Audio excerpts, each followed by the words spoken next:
Hey everyone, hope y'all are doing good today.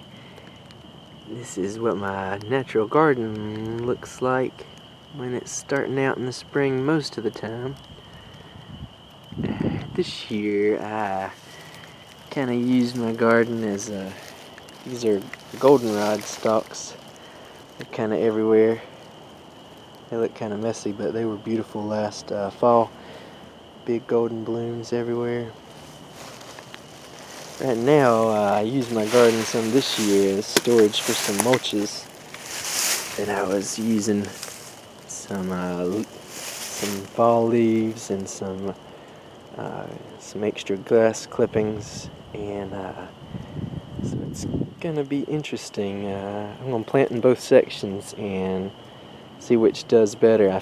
I feel like I'm gonna struggle more in this section that actually has this mulch right now, because I'm going to be moving it, and I'm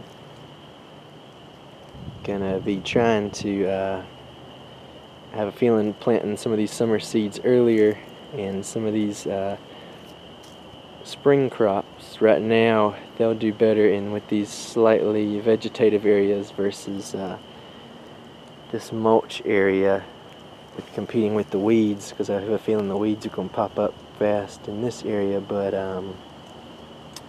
we'll find out and see.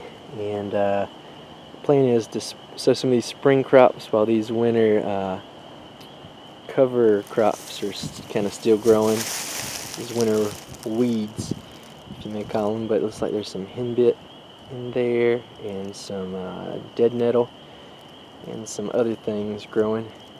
And plan is sowing the spring crop into that, and so it comes up as these winter plants are dying down. The spring crops will be coming through, hopefully. So that's the plan. I'm going to plant this area too, and hopefully I'm going to plant them as soon as I get the mulch out of here, so that they won't have as much competition for any weeds coming up.